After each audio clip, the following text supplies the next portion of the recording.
Now that we've gone over the fundamentals of objects, it's time to see how we can actually define an object. And we do that by defining an object class. So what we're going to be working here are classes, and we're going to be seeing in this movie how to define a class. To start with, I'm just going to open up TextMate to a new file, and I'll just do a save on that file into my sandbox, and I'm just going to call it class example.php. And I'm not going to have any HTML in it. I'm just going to start out with some PHP. Now, every class definition begins with the keyword class, and then right after that is the class name. So it could be, for example, student. Now, it's worth noting that it's in camel case, which means uppercase for the first letter, and then any other words would also be capitalized. So, for example, portfolios, let's say, would be a student portfolio. You see the camel case there. That's because of the hump that's created by the capital P that's there. So I'm going to create my first class. I'm just going to call it person. And then we're going to have a pair of curly braces. And everything that's inside those curly braces is going to be the definition of the class. Principally, that's going to be its variables and its methods. Now, sometimes you'll see this written like this. That's fine. It has the exact same effect. White space doesn't really make a difference in PHP. I'm going to tend to write them like that. So whichever way you prefer to have your curly braces. That's all there is to defining a class. Now, it's not a very exciting class. There's nothing in it, but that is now a class. Whenever we create a class, PHP keeps track of the fact that it's been created. It's similar to how require once keeps track of all the files that have already been required. Remember, there's an array that we can look at to see that. We can have classes equals get declared classes. And that's a special function that will grab all the classes that have been declared and put them in our variable. And then we can do for each classes as class.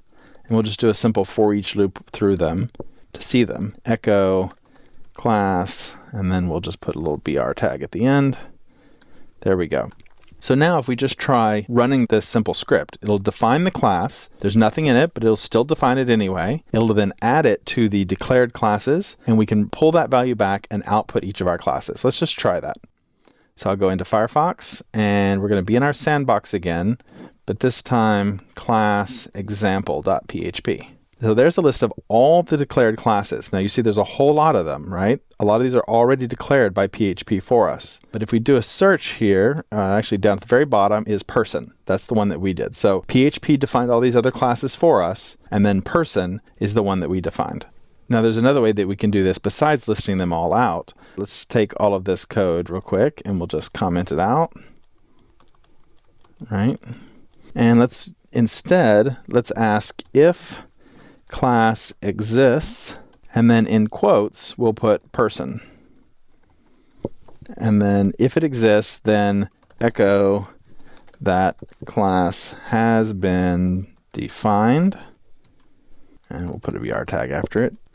And if not, we'll say else echo class not defined, and we'll put our BR tag again.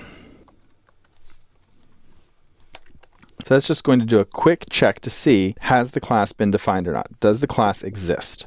So we'll save it, and let's just try reloading that page, and we'll see how that works. Oops, excuse me, there we go. So that class has been defined. And if we change it to something like animal, and then we go back to Firefox, and we reload the page, we'll see class not defined.